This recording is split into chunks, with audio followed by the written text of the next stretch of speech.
Hare Krishna. Welcome to Srinatha Kalachandji's temple, and this is our morning program, and today is a special day. This is Diwali. So happy Diwali to everybody. And even if you're not staying for the class, please come back at 8:45. We have a wonderful Diwali feast for everybody.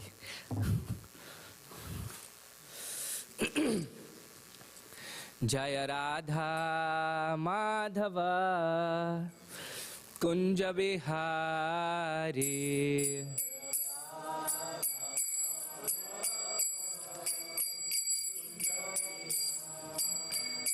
Jaya Radha Madhava Kunja Bihari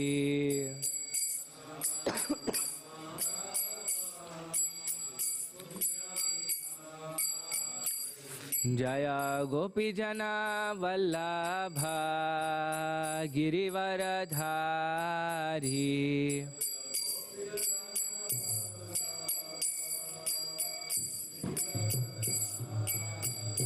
Jaya Gopi Jana Vallabha Girivaradhari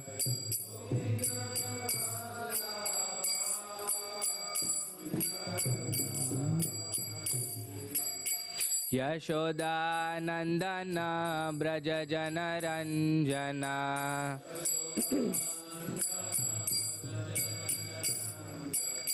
Yashoda Nandana Braja Jana Ranjana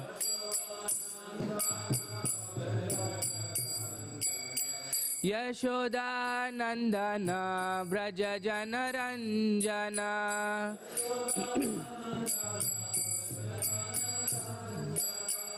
Yamuna Tira Vanachari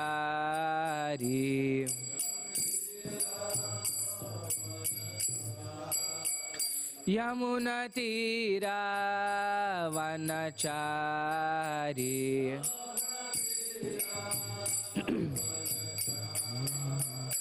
Jaya Radha Madhava Kunja Bihari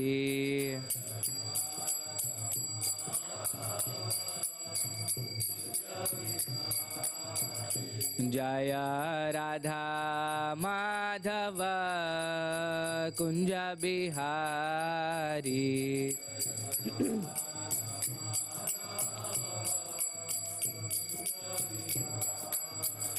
Jaya Gopi Jana Vallabha Girivaradhari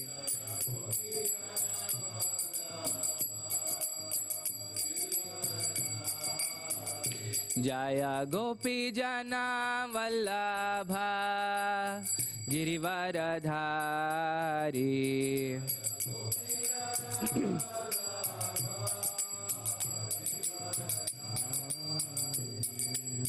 Yashoda Nandana Braja Jana Ranjana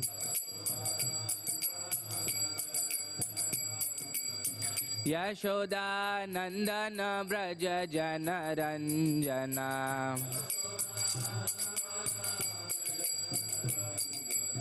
Yashoda Nandana Braja Jana Ranjana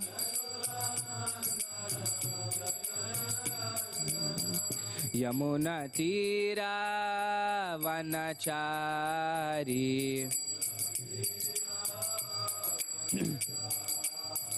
Yamuna Tira Vanachari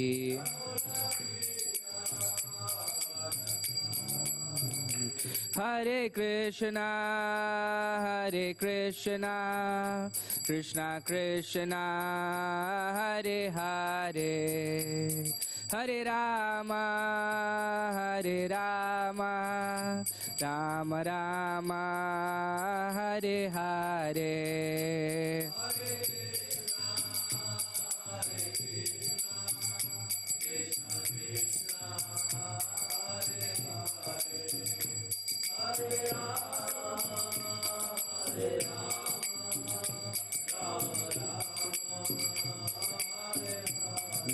Hare Krishna,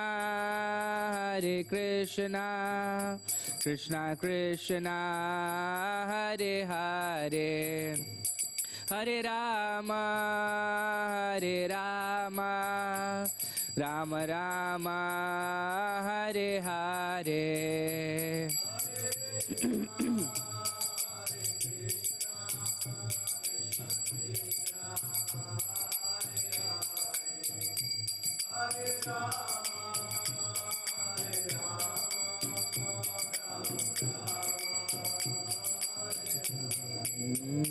Jaya Prabhupada, Jaya Prabhupada, Jaya Prabhupada, Jaya Prabhupada.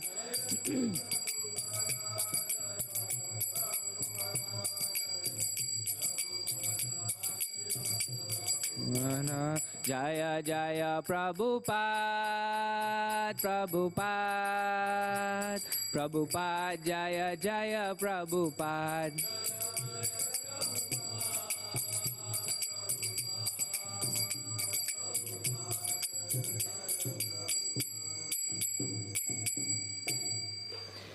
Jai Om Vishnupada Paramahamsa Parivrajakaacharya Ashtottara Sata Shri Srimad His Divine Grace A.C. Bhaktivedanta Swami Srila Prabhupada Ki Jai, Grantaraj Srimad Bhagavatam Ki Jai, Samaveta Bhakta Vrindi Ki Jai, Nitai Gaur Premanande.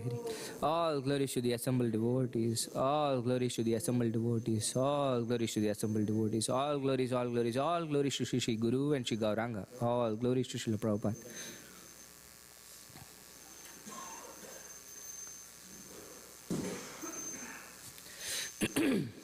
Okay, please repeat. Om Namo Bhagavate Vasudevaya. Om Namo Bhagavate Vasudevaya. Om Namo Bhagavate Vasudevaya. We'll do the prayers together. Narayanam Namaskritya Naram Chaiva Narottamam Devim Saraswatim Vyasam Tato Jayamudirayet. Before reciting the Srimad Bhagavatam, which is the very means of conquest, one should offer respectful obeisances unto the personality of Godhead Narayana, unto Naranarayana Rishi, the supermost human being, unto Mother Saraswati, the goddess of learning, and unto Srila Vyasadeva, the author. Nashtaprayeshu abhadreshu nityam bhagavata sevaya bhagavati uttama shloke bhaktir bhavati naishtiki. By regular attendance in classes on the Bhagavatam and by rendering of service to the pure devotee, all that is troublesome to the heart is almost completely destroyed, and loving service unto the personality of Godhead, who is praised with transcendental songs, is established as an irrevocable fact.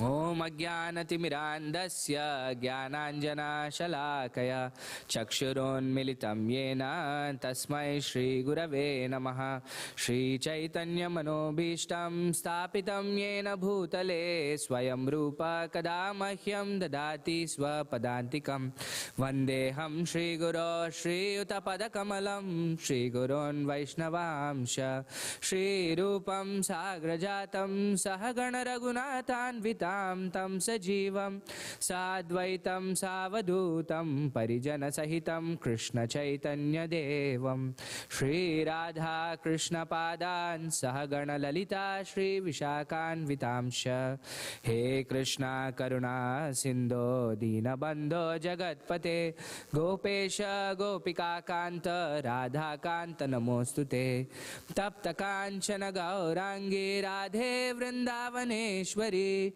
Vrishabhanu Sute Devi Pranamami Hari Priye Vancha kalpatarubhyascha kripa sindubhya eva cha patitanam pavanebhyo vaishnavebhyo namo namaha. Jaya Shri Krishna Chaitanya Prabhu Nityananda Shri Advaita Gadadhara Shri Vasadi Gaura Bhakta Vrinda. Hare Krishna Krishna Krishna Hare Hare Hare Rama Rama Rama Hare Hare. Namam Vishnupadaya Krishna Presthaya Bhutale Srimate Bhaktivedanta Swaminiti Namine Namaste Saraswate Deve Gauravani Pracharine Nirvisesha Shunyavadi Paschatya Deshatarine. Okay, we're continuing with our reading of Srimad Bhagavatam, Canto 3. We're on chapter 25 today. The chapter is titled The Glories of Devotional Service. We'll do text 1 through 11, and our focus was for today is text 10. So, let's start. Can somebody read the translation? Sri Shanuka said, although he's unborn, the Supreme Personality of Godhead took birth as Kapila Muni by his internal potency. He descended to disseminate transcendental knowledge for the benefit of the whole human race. So we were reading about whom in this canto? Devahuti and Kardama Muni, and therefore Kapila Dev. But then who is speaking here? We've gone back, where is Shaunaka Rishi sitting? Naimisharanya. Yeah, they're all in Naimisharanya. That's where it all started, right? The sages are there in Naimisharanya. They're performing a huge fire sacrifice for years together, and their body is lustrous. Is that how their body was? No, it was covered in black soot. It was not really helping them. So then Suta Goswami comes, and then they start asking questions to Suta Goswami. So when they ask the question to Suta Goswami, then Suta Goswami thinks of another conversation that's happened, right? Whose conversation is he thinking about? Maitreya. Yeah, Vidura and Maitreya, right? Hey, the same question was asked by Vidura also. So this is how Maitreya Muni gave this answer. Like that. So he has finished speaking about Kardama Muni and Devahuti. Kardama Muni in the previous chapter has left home. Right? Devahuti initially had 9 daughters, but Kardama Muni was about to leave home, but then Devahuti had a request for Kardama Muni that you're leaving me, I've been with you for such a long time, but unfortunately I've not taken advantage of you. Because Kardama Muni was an exalted personality, he has seen Krishna face to face, not an ordinary thing. So when he was about to leave, she asked him for one more request. Please give me what? He asked? Someone who will instruct me? Yeah, a son, but specifically he said fearlessness. Please give me fearlessness. This is the duty of a husband to a wife. For anybody who's taken shelter of somebody, is the duty of the person who is giving shelter to the person who's taking shelter to give them fearlessness. So then, which meant when he left, according to Vedic tradition, the wife is taken care of very nicely by the son of the house when the husband leaves. So then they have a child, and this was none other than the Supreme Personality of Godhead himself. Krishna himself came as a son to Devahuti and Kardama Muni. And we have read about this specific thing that Shaunaka Rishi is saying in a few classes before. Rupanuga Prabhu spoke with this, about how Krishna's birth is not ordinary. This is very important for us to understand. You know why? Because Krishna says, if you understand my nature and activities, you can go back to Godhead. Yes, this is something that Krishna directly wants us to understand. Janma karma chame divyam evam yo veti tattvataha tyaktva deham punarjanma naiti mameti so Arjuna. Krishna says, no? So this is very important for us to understand the nature of Krishna's appearance, the nature of Krishna's activities like that. The Vedas say, ajayamano bahuda vijayate. One who is unborn is taking many, many births. Right, which might be really confusing. So the Bhagavatam explains very nicely. So we've seen that before. So that's the context. Now Kardama Muni has left his home, and now the rishis want to know more. They didn't want that episode to stop there, because the Supreme Personality of Godhead himself was born. They want to know what's happening there. Okay, let's continue. Text 2. Shaunaka continued, there is no one who knows more than the Lord himself. No one is more worshipful or more mature yogi than he. He is therefore the master of the Vedas, and to hear about him is always the actual pleasure of the senses. Yeah, this is the actual pleasure of the senses, is to hear constantly about the Lord. Always, right? That's what's going to give us actual pleasure. Because as spirit souls, we have this quality. What is that quality, It's called Anandamayo Bhyasat. We are constantly searching after pleasure. We are pleasure seeking. That's our very nature. And the only thing that's going to give us pleasure is always hearing about Krishna. Srinvatam Svakata Krishna. Punya Shravana Kirtana. Hridayantasto hiya Badrani. Vidunoti Suhrit Satam. The Bhagavatam says. Okay? Text 3. Lord, please precisely describe all the activities and pastime of the personality of Godhead, who is full of self-desire and who assumes all these activities by his internal potency. Yeah.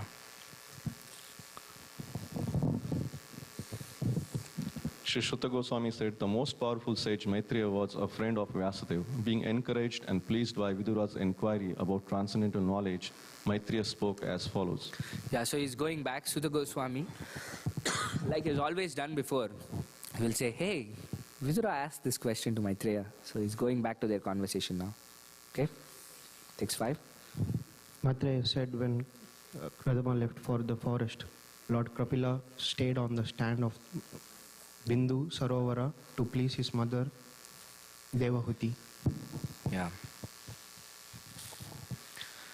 When Kapila, who would show her the ultimate goal of the absolute truth, was sitting leisurely before her, Devahuti remembered the words Brahma had spoken to her, and she therefore began to question Kapila as follows. Do you know what Brahma told Devahuti? Yeah, your son will cut your knots of ignorance, he said. She said. Brahma said to Devahuti. So now she's remembering that and she's trying to take advantage of Kapila, who's right before her. Okay, text 7. Devahuti said, I am very sick of the disturbance caused by my material senses. For because of this sense disturbance, my Lord, I have fallen into the abyss of ignorance. Your Lordship is my only means of getting out of this darkest region of ignorance, because you are my transcendental I, which by your mercy only I have attained after many, many births. Okay. Text 10. You are my supreme personality of Godhead, the origin and the supreme Lord of all living entities. You have arisen to disseminate the rays of the sun in order to dissipate the darkness of the ignorance of the universe. Now be pleased, my Lord, to dispel my great delusion. Due to my feeling of false ego, I have been engaged by your Maya and have identified myself with the body and consequent bodily relations. We'll come back, go to text 11, translation. Devahuti continued, I have taken shelter of your lotus feet because you are the only person of whom to take shelter. You are the axe which can cut the tree of material existence.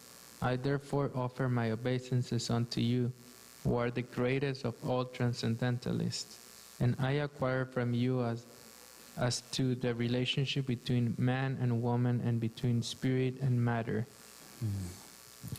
Okay, let's go back to text 10.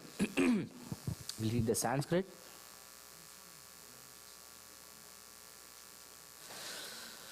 Athame deva sammoham apakratsum tvamarhasi yo vagrahoham mametyiti etasmin yojitastvaya athame deva sammoham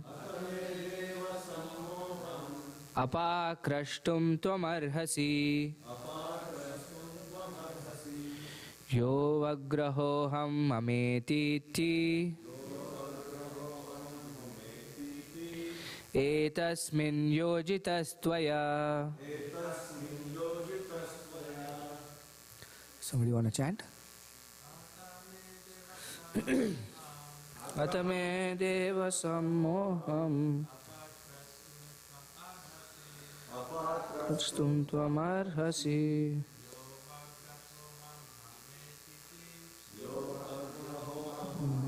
Titi Etasmin yojitastvaya.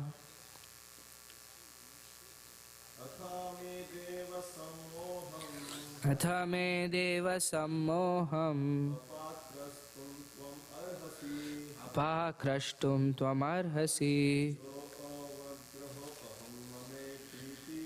yo vagraho hammameti etasmin yojitastvaya. Okay. Translation and purport by His Divine Grace A.C. Bhaktivedanta Swami Srila Prabhupada. Srila Prabhupada ki jai. This is the word for word translation. Atha, now. Me, my. Deva, O Lord. Sammoham, delusion. Apakrashtum, to dispel. Tvam, you. Arhasi, be pleased. Ya, which. Avagraha, misconception. Aham, I. Mama, mine. Iti, thus. Iti, thus. Etasmin, in this. Yojita, engaged. Tvaya, by you. Translation. Now be pleased, my Lord, to dispel my great delusion. Due to my feeling of false ego, I have been engaged by your Maya and have identified myself with the body and consequently bodily relations. Somebody wants to read the purport? The false ego of identifying one's body as oneself and of claiming things possessed in relationship with this body is called Maya. In Bhagavad Gita 15th chapter, the Lord says, I am sitting in everyone's heart, and from me comes everyone's remembrance and forgetfulness. Devahuti has stated that false identification of the body with the self and attachment for possessions in relation to the body are also under the direction of the Lord. Does this mean that the Lord discriminates by engaging one in his devotional service and another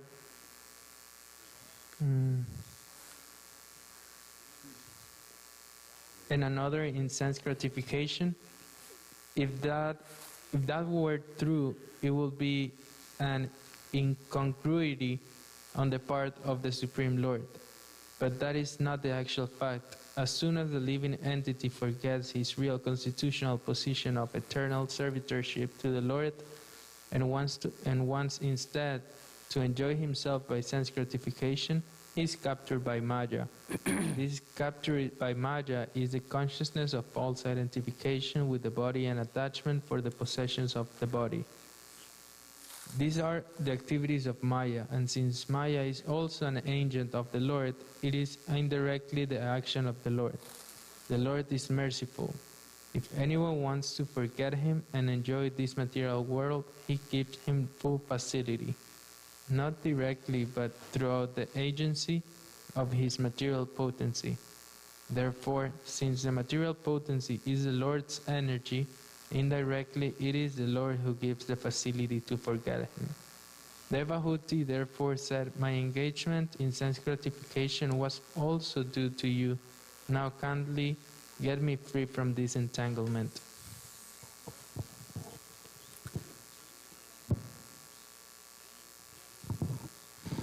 By the grace of the Lord, one is allowed to enjoy this material world. But when one is disgusted with material enjoyment and is frustrated, and when one sincerely surrenders unto the lotus feet of the Lord, then the Lord is so kind that he frees one from entanglement. Lord Krishna therefore says in Bhagavad Gita, first of all surrender, and then I will take charge of you and free you from all reactions to sinful activities. Sinful activities are those activities performed in forgetfulness of our relationship with the Lord. In this material world, activities for material enjoyment which are considered to be pious are also sinful. For example, one sometimes gives something in charity to a needy person with a view of getting back the money 4 times increased. Giving with the purpose of gaining something is called charity in the mode of passion. Everything done here is done in the modes of material nature, and therefore all activities but service to the Lord are sinful. Because of sinful activities, we become attracted by the illusion of material attachment, and we think, I am this body. I think of the body as myself, and of bodily possessions as mine. Devahuti requested Lord Kapila to free her from that entanglement of false identification and false possession. Amazing purport. So the last thing that Prabhupada is saying, right? He's saying, I am this body. By the illusion of material attachment, we think, I am this body. I think of the body as myself and of bodily possessions as mine. Does anybody remember what verse Prabhupada is paraphrasing here? Yeah, this is a very famous verse. This is from Rishabhadev, that Rasaraj Prabhu was saying. This is the very basis of... Yeah, I'm going to say that now. I'm building it up to the verse. So this is the very reason why Rishabhadev says the entire material existence is there, is present. And this is the verse. This is 5:5:8. So, Pumshastriya mithuni bhavametam tayor mito hridaya granthi mahu ato griha kshetra sutapta vrittair janasya mohoyam aham mameti. This is it. Aham mameti. Me and I. And why does that happen? Rishabhadev says, the attraction between male and female is the basic principle of material existence. This is it. This is Pumsha Striya Mithuni Bhava Metam. This is what it is. Between man and woman, this sexual attraction is the basic principle of material existence. And on the basis of this misconception, which ties together the hearts of a male and female, one becomes attracted to his body, home, property, children, relatives, and wealth. In this way, one increases life's illusion and thinks in terms of I and mine. This is the basic fundamental reason why everything exists, Prabhupada is saying. It's actually amazing how you can look at Prabhupada's, the quotes that he's referring to, the references. They're not any random references Prabhupada is giving. It is the reference for that particular argument that he's trying to make. Because this is Devahuti's situation, right?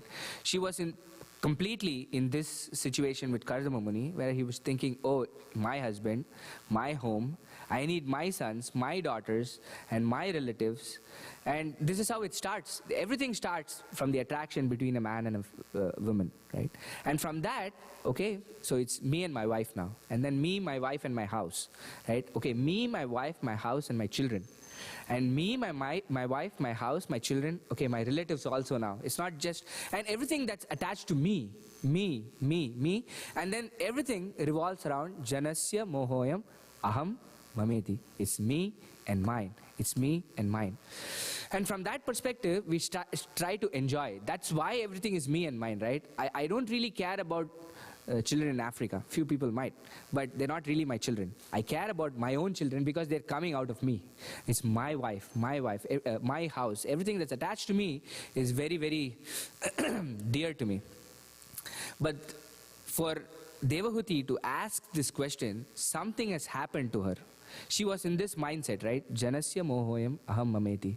What happened to her? What does Devahuti say that happened to her that is asking her, that is actually going through the sequence of questions? Why is she asking?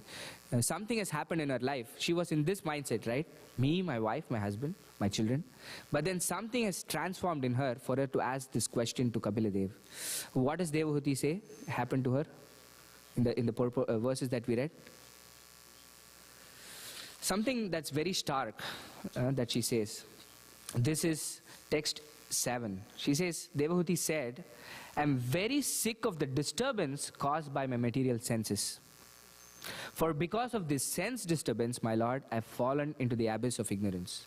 And Prabhupada writes in this purport, unless one becomes tired of material sense gratification, there is no opportunity to hear transcendental messages from a person like Kapila Dev.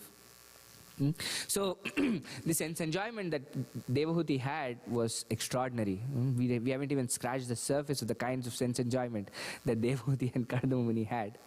Which meant it should have been amazing, right? But she says, I'm sick of this disturbance. She treats these things as disturbances that have come to her.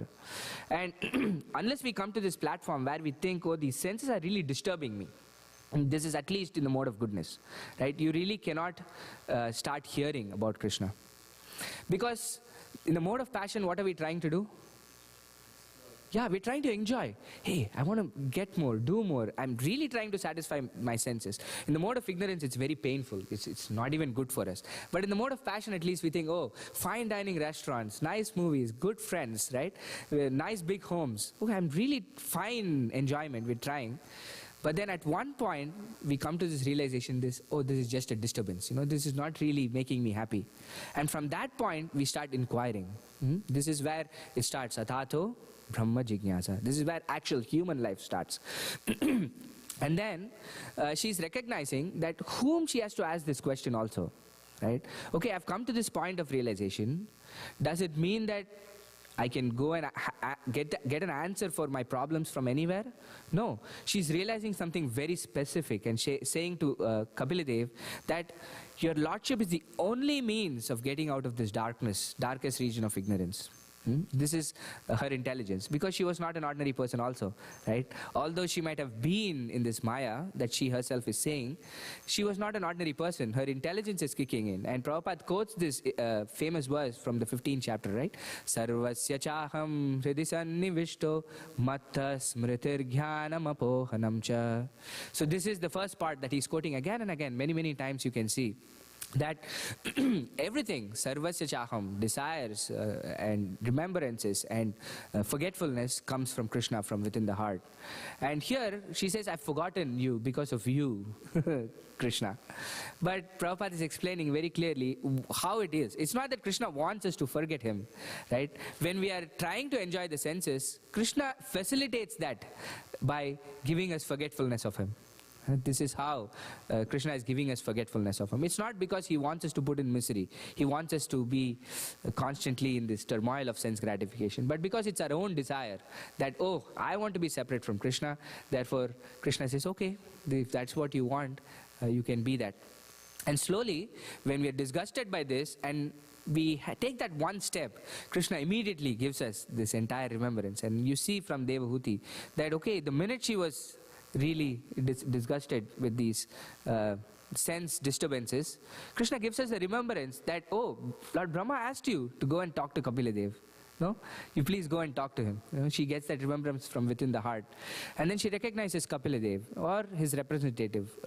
This is our place to go and ask questions, right? We can either ask directly to the Supreme Personality of Godhead if we have access to him, like Devahuti herself. But if you're not so fortunate, we are even more fortunate than Devahuti, where we get a representative of Krishna himself, who's a bona fide representative, who can actually remove our ignorance. Ajnana timirandasya jnananjana shalakaya, right? All our problems, all our miseries are due to just one thing. Prabhupada says this in the purport. What is it that's causing all our ignorance? Okay, I gave it away. Everything that's causing our misery is due to ignorance, right? Rupa Goswami says this. Every problem that we have in this world is due to one thing. It's avidya. It's ignorance. We don't know what's happening, right? We don't know who we are. We don't know where we are. We don't know how to act in this particular circumstance, and we act in that capacity with complete ignorance. And therefore, we get into this incredible cycle of we act, it causes sinful reactions, and then we have to come back to experience the sinful reactions of the sinful actions that we have committed. And that in turn enforces this mentality to commit sinful reaction. That's the problem.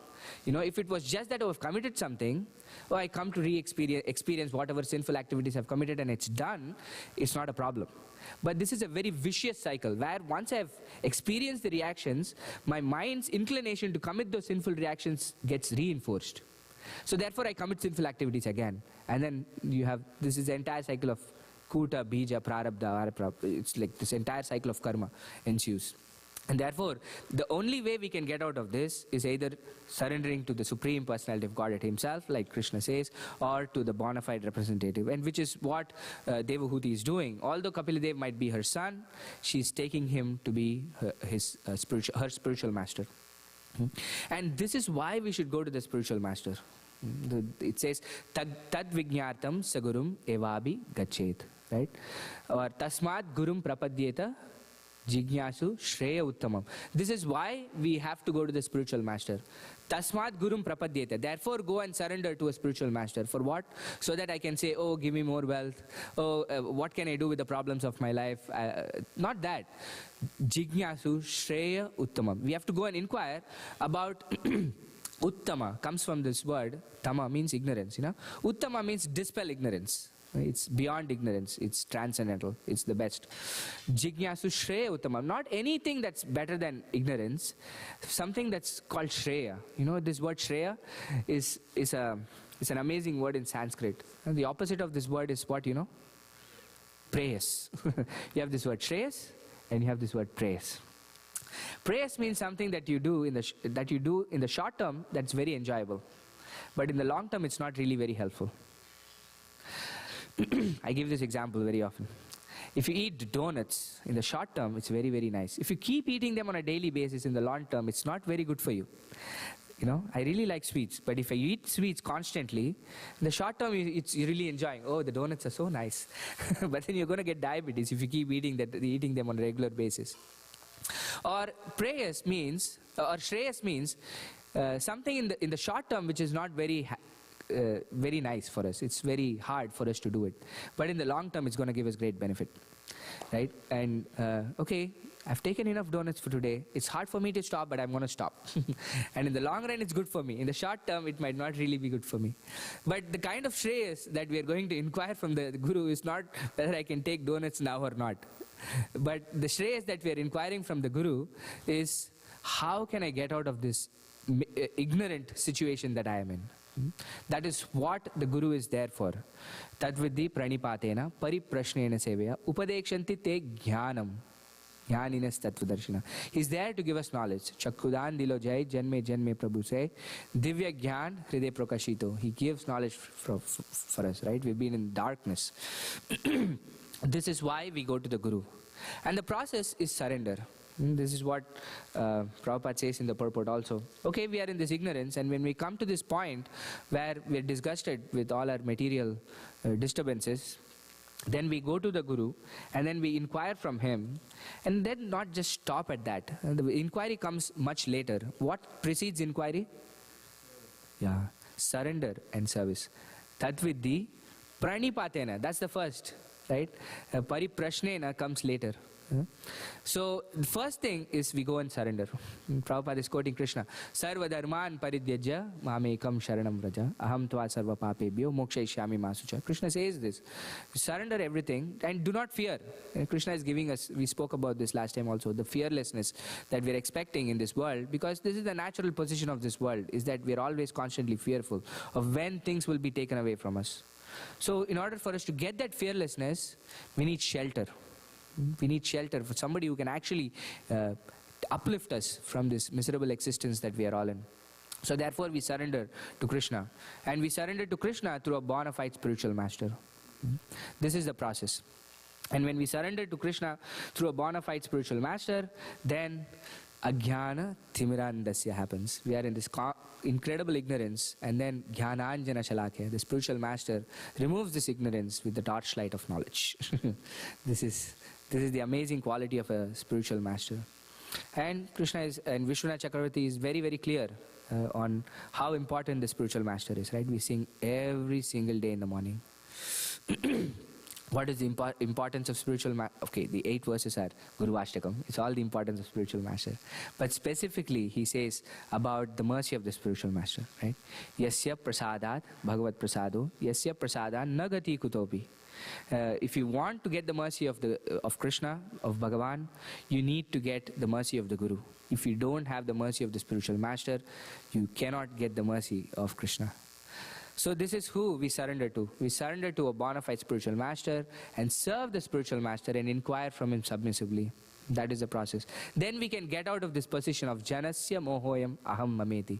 He's giving us this knowledge through which we can pull ourselves out of this world. So, and especially on this topic of surrender, right? Today is such a special day. This is Diwali. you know. And what is Diwali? Everybody knows what is Diwali, no? So Lord Ramachandra is coming back to Ayodhya. And the residents of Ayodhya have been away from him for how many years? 14 years. He's been banished from his kingdom. He says, you cannot be here. You cannot be the king. He was the heir apparent, right? He was going to take over his kingdom, and all the preparations were getting ready, and he said, no, you can't do it. So then he goes away for 14 years and then comes back to Ayodhya. And all the residents of Ayodhya are waiting for Lord Ramachandra. And they are lighting lamps throughout the streets in their houses so that they can tell Ramachandra, he's flying, right? Like you see in these airports, you have all these lights that tell the airplane where to land. So it's... Yeah, everything originates in the spiritual world, right? So, I wanted to read just this one purport that encapsulates this entire pastime of Lord Ramachandra, especially in Srila Prabhupada's purports. Where does Lord Ramachandra's pastime take place in the Bhagavatam? Good guess. You get one more chance. It's 9. It's Canto 9, just before Krishna, na? Is going through Lord Ramachandra in Canto 9. And Shukadeva Goswami doesn't really spend too much time. He says, oh Parikshit Maharaj, you've heard this story so many times. If you are from India, it is said that you cannot figure out the first time you heard about Lord Ramachandra. Think about it. Or if you've been in the movement, if you're born in the Krishna conscious movement, think about when you heard about Lord Ramachandra for the first time. You can never know it because it's there in the blood. It's there as part of our lives where we're constantly hearing about Lord Ramachandra's stories. Now, so Shukadeva Goswami doesn't really go in detail in the Bhagavatam to Parikshit Maharaj. He said, oh Parikshit Maharaj, you know about this already. So I'm just going to summarize this entire thing. But what we're going to read is not from the 9th canto. It's from the 5th canto, where from this Jambudvipa, this big island is there, and there are different residents in these different islands of Jambudvipa, and they're offering prayers to their own Ishtadevas, right? Where Prahlad Maharaj is offering his prayers to Nrsingadev, and other residents of, I forget the planets, are offering their prayers to Kurmadev, Varahadev, like that. And there is this one planet called Kim Purusha Varsha. Purusha means man, right? Kim means what? What? Are you a man? So these are the places where the monkeys are there with Hanumanji. And they look like men, but they're not really human beings. So Kim Purusha Varsha. That's their planet. And Hanumanji is praying to Lord Ramachandra in these verses. And Prabhupada's purport to one of these verses is incredible, that completely encapsulates the different flavors of Lord Ramachandra. You know? So this is, you can pick this if you can. This is Canto 5, Chapter 19, and this is Text 5. This is the translation. The previous verses are also very, very beautiful, but this is the purport I want to read. It was ordained that Ravana, chief of the Rakshasas, could not be killed by anyone but a man. For this reason, Lord Ramachandra, the Supreme Personality of Godhead, appeared in the form of a human being. Lord Ramachandra's mission, however, was not only to kill Ravana, but also to teach mortal beings that material happiness centered around sex life or centered around one's wife is the cause of many miseries. He is the self-sufficient Supreme Personality of Godhead, and nothing is lamentable for him. Therefore, why else could he be subjected to tribulations by the kidnapping of Mother Sita? And Prabhupada will answer Hanumanji's question in his purport. Why is Lord Ramachandra being tribulated, right? When the Lord appears in this universe in the form of a human being, he has two purposes. As stated in the Bhagavad Gita, Paritranaya sadhunam vinashaya dushkritam, to destroy the demons and to protect the devotees.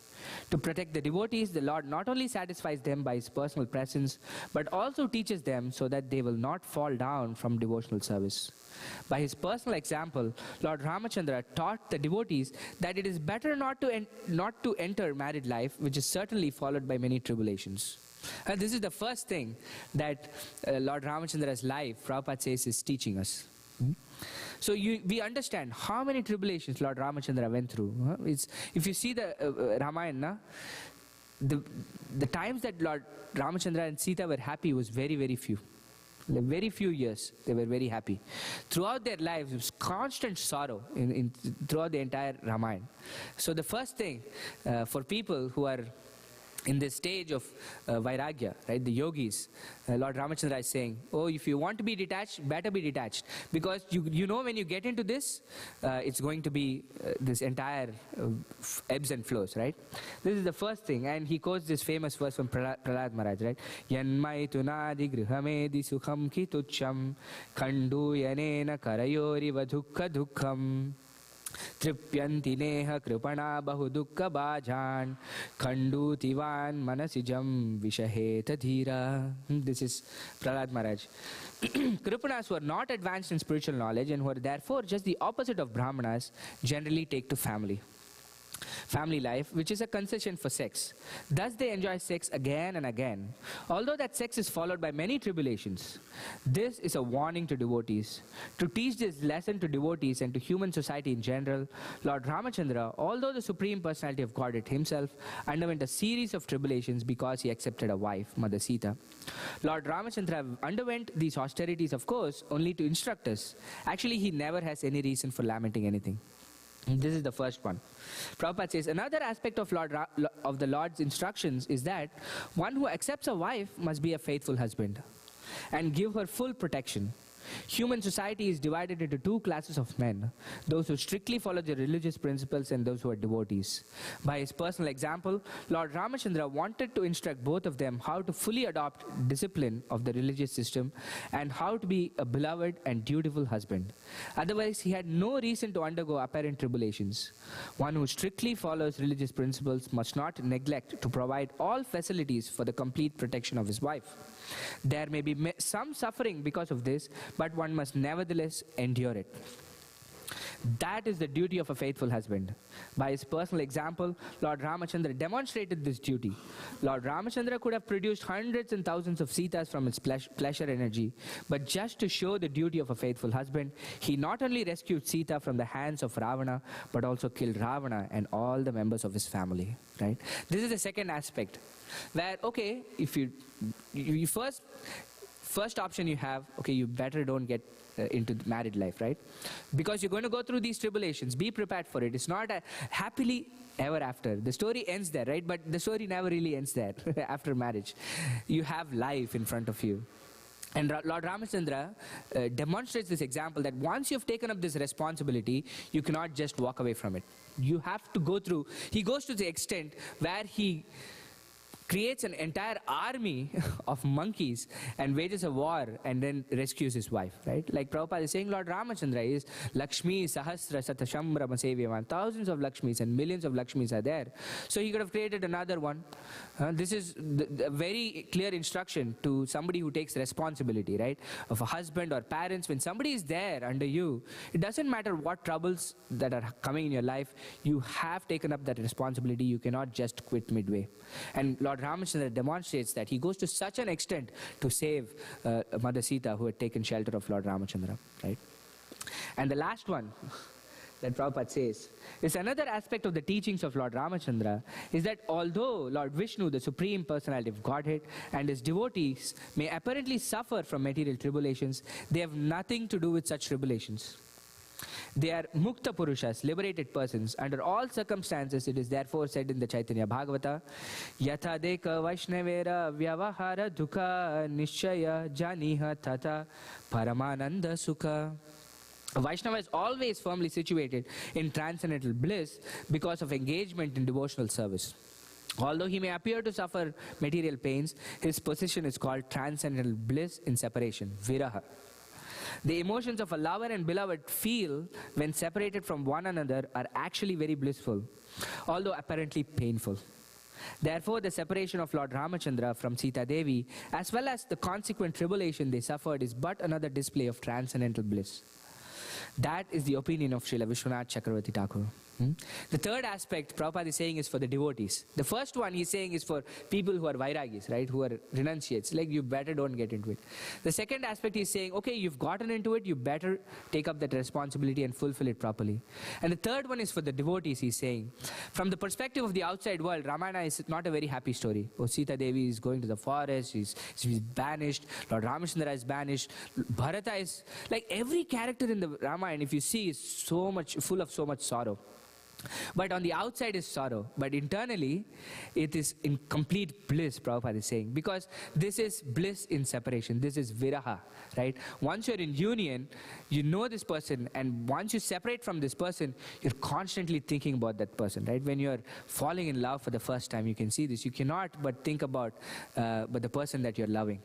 Always, constantly. You're not together, but you're constantly thinking about that person. And it's only giving you bliss, right? This is what Lord Ramachandra and Sita Devi were feeling. And in fact, the residents of Ayodhya and Lord Ramachandra, externally, if they were, it might seem like they were completely suffering. But this is the bliss that the residents of Ayodhya were having. This viraha, this separation from the Lord. And they were eagerly looking forward to the reunion with their Lord on this very day of Diwali, where they were waiting so that they could see the Lord of their hearts. And the residents of Ayodhya were not ordinary people, right? Lord Ramachandra took the entire residence. Not one person was left. He took everybody back home, back to Godhead. And that's how exalted these devotees in Ayodhya were. And today is the day that they were eagerly looking forward to reuniting with their Lord. So like that, we can also pray today to Lord Ramachandra to be reunited with him, to open our hearts, light our hearts with lamps, so he can come and stay in our hearts forever. So this is Diwali today. It's a very, very happy day where Lord Ramachandra is coming back home after being banished from his kingdom.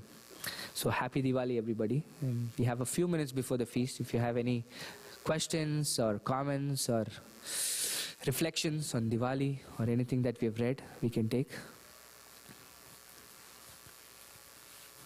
Raj Prabhu, want to say something? Yeah? What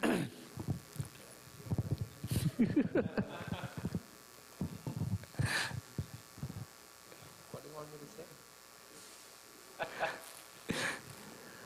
Thank you so much for this wonderful discussion, I guess. It's not easy.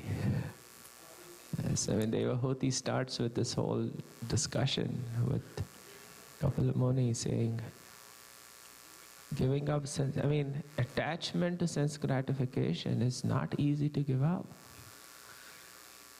But it is possible only when we understand the beauty and the mercy of the Lord. But one thing that I keep contemplating is that even when being a devotee, the process of surrender is not a one-time thing. Yes. It's a constant thing. It's an every moment thing, that I have a choice every moment whether I want to surrender or not. Yeah. And the difficulty is that most moments I forget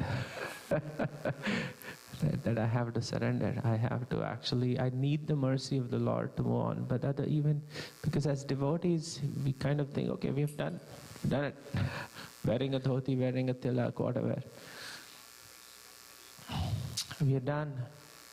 But actually, and then it might be years and years and years and years and years before, at least for myself, come to the understanding that it's not, that I'm done. I have to keep constantly remembering the mercy of the Lord.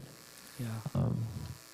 Which is when, you start really, not just questioning, but really questioning with the intent of saying, how do I get out of this? How do I get out of this ever-increasing mess that I'm creating myself? Yeah, I remember when Keshav Maharaj was here, he was saying we need more examples of walking theology, live theology, right? People who embody the theology that we are speaking. And when we are in the association of such people who embody the theology, not just speak the theology, but who embody this theology, then that's what gives us an impetus, isn't it? That's what I've seen. When I am with such people who are in that position where they're living what they're saying, then I get this, I also want to be like this, that probably gives us an impetus to get out of our comfort zone and then try to do a little bit more, because that's where I want to be. All these exalted devotees we have in this movement, even in our own community, we have such amazing devotees, and we get their Sangha, and then we see walking theologies. And then that gives us this impetus.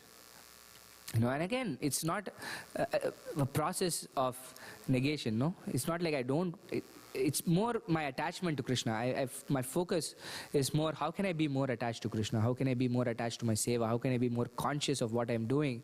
And then you have this verse now, what is that? Hunger. I forget the verse. Bhaktir pareshanubhavam viraktir anyatra. It says that this bhakti is like that, where it's like hunger. When we are hungry, we eat food, and then three things happen as a result. The hunger is gone, we are satisfied, and we get nourishment from the food. Right? Like that, slowly it is said that our hunger for material sense gratification will slowly go away as we perform bhakti. It will naturally fade away, because through bhakti, that hunger is satisfied through bhakti, and then we are nourished through bhakti, and we are completely satisfied. Susukam kartumavayam. We are very joyful and satisfied in that position. So the endeavor is more to focus on bhakti. So let me ask you this question. Yes. Always keeps troubling me. Okay. So this is with respect to Mother Sita. Right? So when she asked Ram to go out looking for a deer, yeah, right, it's really amazing, this whole pastime. It's Lakshman is telling Lord Ram, and also, this cannot be a deer. I've seen your entire creation. This ain't one of them. All these species that you have created, this isn't one of them. Yeah. And Mother Sita says, no, please get me this deer for me. And Lord Ram relents, and he actually does go out, almost as if being an illusion. Why? Again, this exactly goes to what Prabhupada's purport is, right? We can see it in two levels, two different ways. One is this incredible attraction, or the maya, that this world presences. That we might think we are in such amazing positions, but still it has a way to capture us. On externally speaking, if we don't know who Lord Ramachandra and Sita are, just in the context of a husband and wife, and the wife really pining for a deer, and the husband trying to satisfy the love of his life, doesn't really apply the intelligence, and then doesn't say, no, this is not it, but goes, and then we see how much suffering that can happen, right?